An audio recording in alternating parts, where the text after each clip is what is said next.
রূপান্তরের সত্যের আজকের এই পর্বে সবাইকে স্বাগতম। প্রিয় বন্ধুরা, প্রীতি, সালাম এবং শুভেচ্ছা নেবেন। ডক্টর ইউনূসের চলে যাবার সময় হয়ে এসেছে, কিন্তু চলে যাবার আগে তিনি বাংলাদেশের এত বেশি সর্বনাশ করে যাচ্ছেন যে তিনি চলে যাবার পরে যে নতুন সরকারটা আসবে তারা কিন্তু খুব বেকায়দায় থাকবে। মানে বাংলাদেশকে নিয়ে তিনি বিভিন্ন রকমের ষড়যন্ত্র করে একটা লেজে গবরে অবস্থা করে রেখে চলে যাচ্ছেন। এই দেশের ১২টা যে তিনি বাজিয়ে গেলেন সেটা নিয়ে আজকে আমি কথা বলবো। তিনি অনেক আসপেক্টে দেশের ১২টা বাজিয়েছেন। এই যে একজন শিল্পপতি সেদিন বলছিলেন যে দেশের ১৪ লক্ষ লোক চাকরি হারিয়েছে গত ১৭ মাসে, এবং জিডিপি নাকি কমে ৪-এর নিচে চলে আসবে। তো এরকম অসংখ্য অর্থনৈতিক সূচক একসময় বাংলাদেশে শেখ হাসিনা সরকার ১ কোটি পরিবারকে ফ্যামিলি কার্ড দিয়েছে, সেটার থেকে এখন কমে ৫৭ লাখে নেমেছে, বাকিতে ৪৩ লাখ নাই। তো এরকম অনেক জায়গায় অবনতি হয়েছে। তো আজকে আমি ৪টা স্পেসিফিক বিষয় নিয়ে কথা বলবো। প্রথমে কথা বলবো একটু মীরের সরাই নিয়ে। মীরের সরাই হলো চট্টগ্রামের একটা খুব গুরুত্বপূর্ণ উপজেলা। এটি চট্টগ্রামের উত্তর দিকে অবস্থিত, চট্টগ্রাম বন্দর থেকেও এটা উত্তর দিকে অবস্থিত। এটার একদিকে ফেনী জেলা, আর একদিকে রয়েছে পাহাড়ি অঞ্চল, এবং এর খুব কাছেই কিন্তু ভারত। এই যে ভারতের ত্রিপুরা এখান থেকে ৬০ বা ৭০ কিলোমিটার দূরে আনুমানিক, আবার মিজোরাম ১২০ থেকে ১৪০ কিলোমিটার দূরে। যদিও সড়ক পথে এই মীরেরসরাইয়ের সাথে ত্রিপুরার কোনো যোগাযোগ নেই, ওই অঞ্চলটা পাহাড়ি এলাকা, বাট ইটস ভেরি ক্লোজ। তো এইটা আবার ইট কানেক্টস মানে কক্সবাজার, চট্টগ্রাম এবং যে পার্বত্য চট্টগ্রামের জেলাগুলো আছে এগুলোর চিকেন নেক বলা হয় এই মীরেরসরাইকে। এবং এই মীরেরসরাইয়ের কাছে কিন্তু সেই পেকুয়া বাজার, আপনারা যারা আমার শো নিয়মিত দেখেন, আমি মাঝে মধ্যে এই কক্সবাজারের পেকুয়া উপজেলার পেকুয়া বাজারের কথা বলি, যে বাজারটা খুবই গুরুত্বপূর্ণ এবং যেখানে আরাকান আর্মি, বিদেশি সেনাবাহিনীর অনেক বিচরণের কথা আমি বলেছি। তো সেই দিক দিয়ে এই মীরেরসরাই উপজেলাটা খুব গুরুত্বপূর্ণ এবং বাংলাদেশ ভারতের জন্য একটা স্পর্শকাতর এলাকা। এইখানে শেখ হাসিনার সরকার একটা ইন্ডিয়ান ইকোনমিক জোন স্থাপন করবার জন্য চুক্তি করেছিল, এবং এই জোনে অর্থায়ন করবে জাপান সরকার এবং এটি ম্যানেজ করবে ভারতের আদানি শিল্প গ্রুপ, এবং এখানে যেসব পণ্য উৎপাদিত হবে তাদের একটা বড় অংশ ভারতের যে নর্থ ইস্ট 7 সিস্টার স্টেটস আছে সেসব জায়গায় এক্সপোর্ট করা হবে। তো এটা একটা, এই জায়গাটা প্রায় ৯০০ একর জায়গা, একটা বিশাল জায়গা। তো সেই চুক্তিটা এই ডক্টর ইউনূস এসে বাতিল করেছে, এবং বাতিল করে তারা গত পরশুদিন এই ২৬শে জানুয়ারি সোমবার তারা একটা সিদ্ধান্ত নিয়েছে, BEZA Bangladesh Economic Zone Authority BEZA, এই বিইজিএ এর একটা সভায়, গভর্নিং বডির সভায়, যেটা সভাপতিত্ব করেছেন প্রধান উপদেষ্টা ডক্টর ইউনূস। এবং আপনারা জানেন যে বেজার নির্বাহী চেয়ারম্যান হলো এই প্যারাসুট জাম্পার আশিক চৌধুরী, যে বাংলাদেশে প্রচুর বিনিয়োগ আনবে বলে গত ১৭ মাসে বাংলাদেশ থেকে বিদেশি বিনিয়োগ কমেছে শতকরা ৬১%, মানে ৬১% বিনিয়োগ নাই হয়ে গেছে।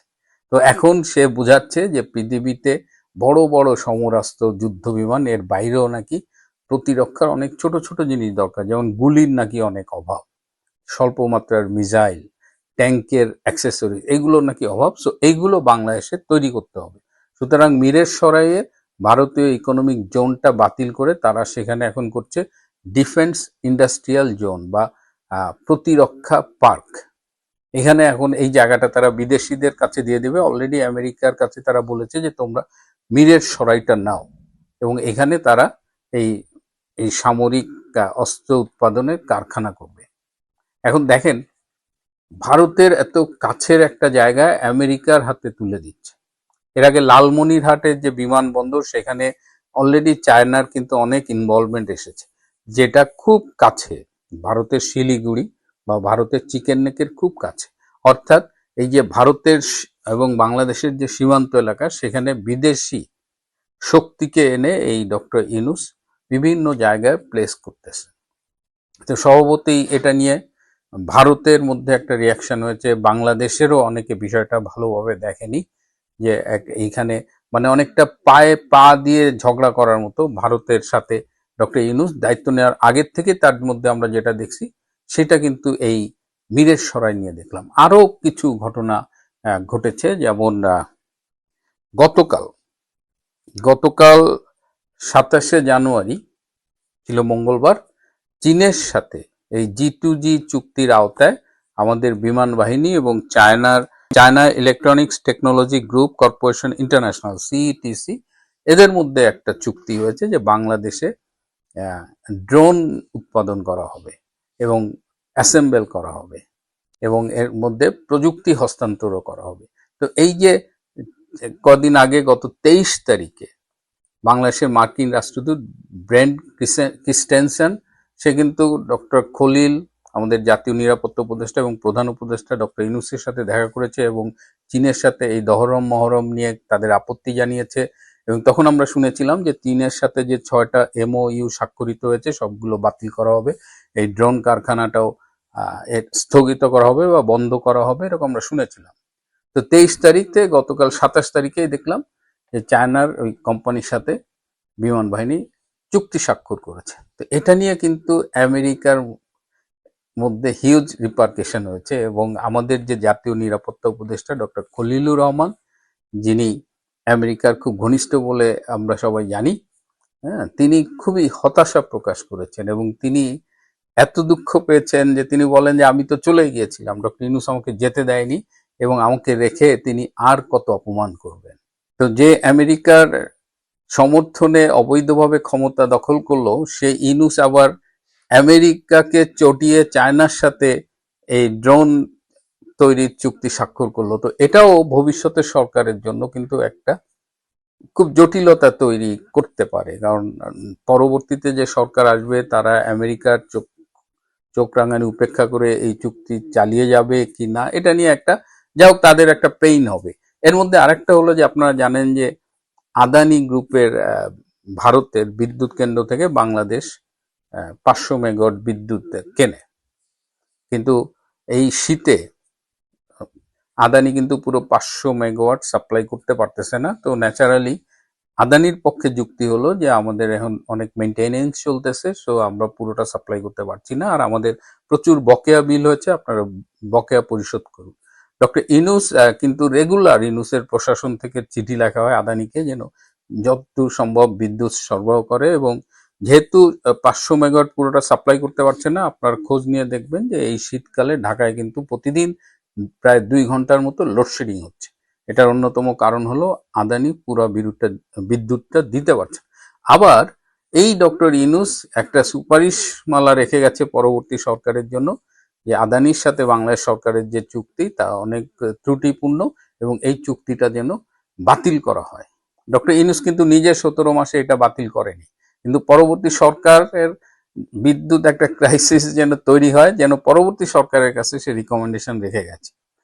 তো এটা আদানি গ্রুপ জানে, তারা বলেছে যে তোমরা যদি চুক্তি বাতিল করতে চাও তাহলে আমাদের দ্রুত জানাও, কারণ আমরা সেক্ষেত্রে এই বিদ্যুৎ ভারতের ন্যাশনাল গ্রিডে দিয়ে দিব। ভারতের কিন্তু এই বিদ্যুৎটা এমন না যে আদানি গ্রুপের কাছ থেকে আমরা বিদ্যুৎ না নিলে তারা একেবারে পানিতে পড়ে যাবে, কারণ এই বিদ্যুৎ কিন্তু ভারতের প্রয়োজন।